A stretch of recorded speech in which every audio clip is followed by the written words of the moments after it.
Meu marido acertou minha irmã, grávida de 8 meses, na barriga, e graças a Deus ele fez isso. Meu marido se aproximou da minha irmã durante o chá de bebê e desferiu um golpe forte na barriga dela. Ela se curvou para frente e caiu de costas sobre a mesa de presentes, enquanto 50 convidados gritavam. Eu a empurrei de volta, gritando, o que você está fazendo? Enquanto minha mãe ligava para o 190 e 911. Minha irmã, chorando e segurando a barriga, gritava de dor, enquanto eu tentava conter meu marido. Meu pai e irmão seguravam-no contra a parede enquanto eu batia no peito dele, chamando-o de psicopata. Ela estava no chão, chorando que algo estava errado. O namorado dela checava se havia sangue, enquanto todos filmavam. Meu avô teve uma crise cardíaca de tanto choque. Tias e primos correram assustados. Eu me ajoelhei ao lado da minha irmã tentando sentir o bebê se mexer, mas ela me afastava, dizendo, não toque, dói muito. A vizinha, que era parteira, tentou ajudar, mas minha irmã se encolheu toda, gritando para não mexerem na barriga. Meu tio falava ao telefone com seu advogado, dizendo que precisávamos apresentar queixa por tentativa de homicídio do bebê, enquanto a sogra da minha irmã a deitava no sofá. Ela mantinha os braços firmemente ao redor da barriga, impedindo qualquer aproximação, chorando de dor, e eu podia sentir que algo estava errado dentro dela. Olha a barriga dela, onde eu bati, gritou meu marido, lutando contra os que o seguravam, e eu posso provar tudo o que ela tem feito. Cheguei até minha irmã antes que ela me impedisse e comecei a tocar no que parecia ser uma fenda na barriga. Minhas mãos ficaram dormentes ao perceber que aquilo não era um bebê, mas uma estrutura artificial, bordas de alumínio e velcro, como se fosse um dispositivo falso de gravidez. Ele tinha comprado diferentes tamanhos de barriga falsa online, falsificado ultrassons e cobrado R$30 mil em consultas médicas inexistentes. Cada hospital que conferi não tinha registro algum. Continuei pressionando o objeto enquanto minha irmã tentava me afastar. Todos começaram a perceber mais tiras e almofadas escondidas. Ela dizia ter ido ao hospital, e meu marido comprou até 3 barrigas falsas em loja de fantasias. Minha irmã chorava e gritava para ele calar a boca, mas ele não ouvia. Minha avó parecia à beira de um colapso. Meu marido mostrou o laptop da casa. O histórico de pesquisa estava cheio de barrigas realistas de gravidez, como fingir enjoo matinal ou em assintomas semana a semana para chás de bebê. Mas por que eu tive que parar isso hoje? Disse meu marido, suando, enquanto tentava se soltar do meu irmão. Vi ela no hospital, seguindo uma adolescente grávida, fingindo estar grávida há 2 meses. Minha mãe soluçava enquanto meu marido mostrava capturas de segurança do hospital, minha irmã seguindo uma jovem grávida, sempre sozinha, acompanhando-a até o carro. Ela se tornará amiga da garota, que não tinha família, planejando induzir o parto e roubar o bebê para alegar que era seu. Ele tinha até comprado o bebê conforto, roupas e estudado o horário certo para agir. Minha irmã gritou, essa garota adolescente é drogada e não merece o bebê. E começou a ameaçar a todos, alternando entre lágrimas e fúria. A polícia chegou 5 minutos após minha prima ligar. 2 carros de patrulha entraram correndo na nossa casa enquanto minha irmã tentava fugir. Meu primo mostrou aos policiais as provas enviadas pelo meu marido, compras, capturas de câmeras, registros do hospital. O detector de polícia examinou a barriga falsa no chão e depois minha irmã, ainda lutando com meus irmãos. Algum tempo depois, ela foi algemada enquanto gritava sobre a adolescente que supostamente não merecia o bebê. O hospital foi contatado imediatamente e a adolescente foi transferida para um apartamento seguro, com guarda-costas, e uma ordem de proteção de emergência foi emitida naquela mesma noite. Meu marido foi preso por agressão. Ele passou a noite na cela de detenção enquanto eu ligava para todos os advogados que conhecia. A maioria recusou o caso, mas um concordou em nos atender na manhã seguinte. Na manhã seguinte, o advogado que aceitou o caso nos recebeu em seu escritório. Ele olhou para todas as provas que levamos, fotos, vídeos, capturas de tela, recibos falsos, barrigas de mentira, pesquisas na internet e registros de segurança do hospital. Isso é inacreditável, disse ele, ainda sem acreditar na magnitude da situação. Nunca vi algo assim. Conseguiremos manter sua irmã e seu marido sob investigação, e você terá proteção total. Enquanto assinávamos documentos e planejávamos a estratégia legal, o telefone tocou. Era o delegado responsável pelo caso, confirmando que meu marido estava formalmente acusado de agressão e tentativa de fraude em grande escala. Ele seria mantido preso até o julgamento. Minha irmã, apesar de estar envolvida na fraude, não havia sido presa ainda. Os policiais decidiram acompanhá-la sob custódia domiciliar, mas sob vigilância contínua. Ela não podia sair sozinha, falar com a imprensa, nem se aproximar de qualquer adolescente grávida. Cada passo dela estava agora rigidamente controlado. No dia seguinte, minha mãe me chamou para conversar em particular. Ela estava visivelmente abatida. Hope, nunca pensei que sua irmã fosse capaz de algo assim. Disse ela, a voz embargada. Mas você lidou com tudo de uma forma que eu nunca teria conseguido. Mãe, não é sobre orgulho. Respondi com firmeza. É sobre proteger a vida de inocentes e garantir que justiça seja feita. Os dias seguintes foram intensos. Entre reuniões com advogados, depoimentos, organização das provas e acompanhamento da adolescente protegida pelo hospital, minha vida virou uma rotina de tensão constante. Mas ao mesmo tempo, sentia uma estranha sensação de poder. Cada passo que minha irmã ou meu marido tentavam dar, eu estava preparada para interceptar. Quando o julgamento começou, a mídia já estava ciente da história. Jornalistas começaram a aparecer na frente do tribunal, interessados no caso bizarro de fraude de gravidez e agressão. Minha irmã tentou manter uma fachada, mas os olhos dela denunciavam medo. Ela percebeu que a narrativa não era mais dela, e sim minha. Meu marido, por outro lado, entrou no tribunal arrogante, mas logo percebeu que cada palavra que dizia era uma confissão implícita. As evidências eram esmagadoras: compras de barrigas falsas, manipulação de ultrassons, planos para roubar um bebê real e, claro, agressão física na própria irmã grávida. O juiz não perdeu tempo. Ele analisou cada documento, cada foto, cada vídeo. Pediu a palavra para minha irmã, que tentou mentir, mas não havia como sustentar suas histórias diante das provas. O juiz suspirou, incrédulo, e determinou medidas restritivas severas, afastamento total da família, acompanhamento psicológico obrigatório e monitoramento contínuo por 2 anos. Meu marido foi condenado por agressão e tentativa de fraude, com pena de prisão considerável. Ele iria passar meses atrás das grades, e qualquer tentativa de manipulação ou contato comigo ou minha família seria punida com rigor. A família inteira começou a assimilar a dimensão do que aconteceu. Paloma perdeu apoio total dentro do clã, Diego perderá completamente qualquer respeito que tivesse. Minha mãe, apesar de chorar pela tragédia, finalmente entendeu que eu havia feito o que era necessário. Nos meses que se seguiram, comecei a reconstruir minha vida. O trauma do que ocorreu foi grande, mas a sensação de justiça cumprida era ainda maior. Consegui retomar projetos antigos, viajar, trabalhar em novos investimentos e reconstruir a confiança na minha própria capacidade de lidar com crises extremas. Minha irmã continuou a lidar com supervisão legal, psicólogos e a rejeição social natural de quem tenta manipular vidas alheias de forma tão cruel. Diego, enquanto isso, tentava refazer sua vida longe da família, mas ninguém esquecia suas ações. A adolescente, protegida pelo hospital, seguiu com sua vida em segurança. Conseguimos garantir que o bebê, real e inocente, crescesse longe de qualquer perigo. Saber que, finalmente, a justiça foi feita me deu uma sensação de completude. No fim, percebi algo fundamental: a vingança não precisava ser física ou barulhenta. Planejamento, paciência e inteligência eram suficientes para transformar a vítima em arquiteta da própria justiça. Eu não apenas sobrevivi à manipulação, mas transformei o caos em controle absoluto. E, mais importante, todos aprenderam que subestimar alguém determinado a proteger inocentes e a própria dignidade pode custar caro. Cada olhar que cruzava comigo carregava agora respeito, medo e compreensão. Eu não era mais a pessoa que poderia ser enganada. Após a condenação de meu marido e o afastamento forçado de minha irmã, a casa dos meus pais permaneceu um campo minado emocional. Cada visita, cada reunião familiar carregava a lembrança do caos daquele chá de bebê. Mas, diferente de antes, agora eu tinha controle absoluto. Cada gesto, cada decisão me era respeitado, por medo ou admiração, ainda não sabia, mas não importava. Minha irmã continuava sob supervisão rigorosa. Cada passo dela era registrado, cada contato monitorado. Ela havia perdido amigos, apoio familiar e qualquer chance de escapar das consequências de seus atos. A arrogância que um dia a caracterizou tinha se transformado em medo e vergonha.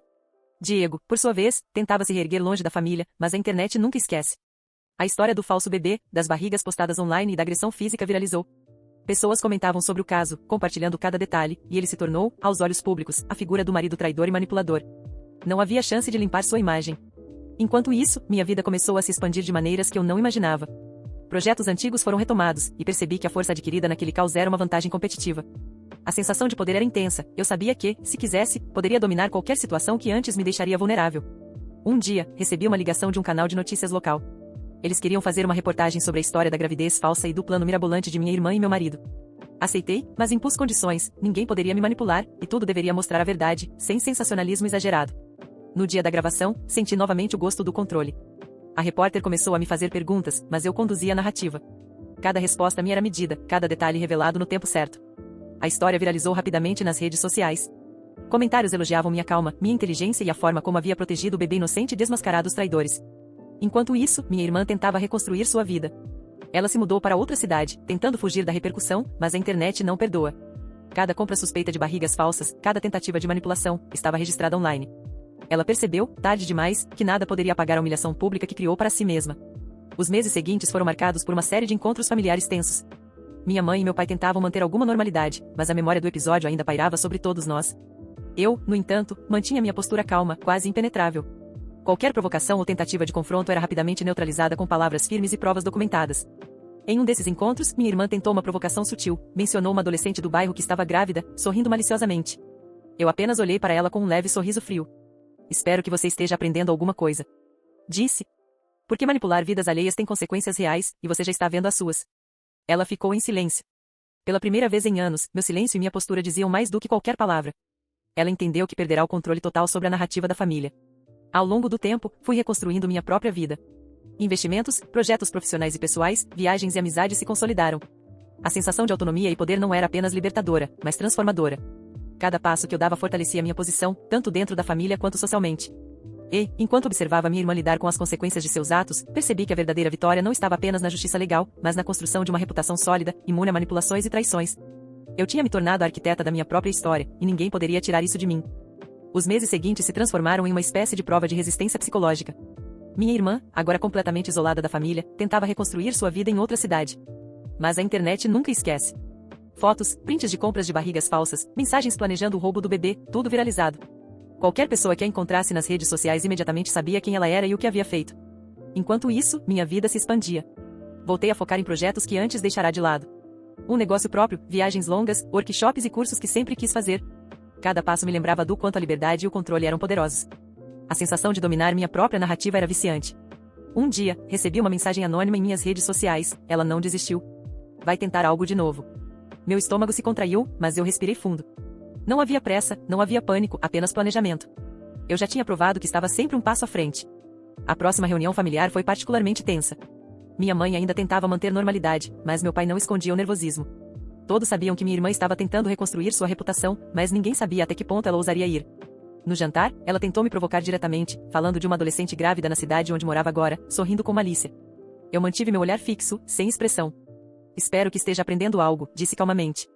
Porque manipular vidas alheias sempre tem consequências. O silêncio que se seguiu foi ensurdecedor.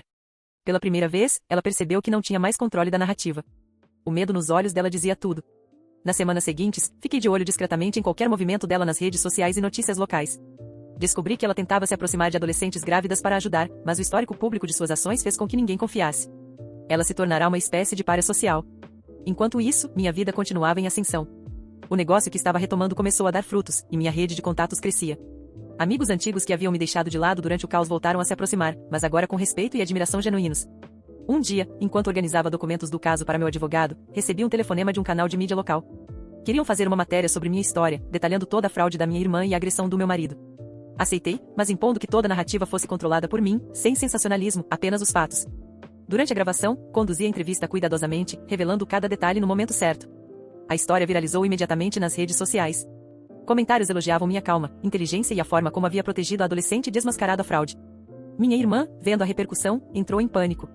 Tentou se justificar publicamente, mas cada palavra era contradita pelas provas que eu já havia disponibilizado. Ela perdeu completamente qualquer controle. Dias depois, minha mãe me chamou para conversar. Hope, você realmente virou o jogo. Nunca imaginei que conseguiria. Mãe, não se trata de vencer ou perder, respondi. Trata-se de justiça e proteção. A sensação de poder, justiça e controle consolidou-se. Cada passo que minha irmã dava agora estava sob vigilância pública e legal. Ela havia perdido amigos, credibilidade e o respeito da família. Diego tentava reconstruir sua vida, mas ninguém esquecia a traição ou a agressão. Com o tempo, percebi que a vitória não era apenas legal, mas psicológica. Eu não precisava humilhar ninguém em público, apenas ser firme, organizada e estratégica. As pessoas me viam como alguém que não poderia ser enganado, e isso era suficiente para que o respeito e a admiração surgissem naturalmente. No fim, minha irmã e meu ex-marido aprenderam da pior forma que manipulação, traição e crimes planejados têm consequências severas. Eu, por outro lado, me tornei arquiteta da própria justiça, mostrando que paciência, inteligência e controle absoluto são mais poderosos que qualquer confronto físico ou drama impulsivo. A história viralizou em fóruns, canais de notícias e redes sociais, e minha vida finalmente encontrou equilíbrio, liberdade, respeito e poder sobre meu próprio destino. Algumas semanas depois, recebi uma mensagem inesperada, um número desconhecido. Era minha irmã. Hope, precisamos conversar. Disse a mensagem, simples, direta.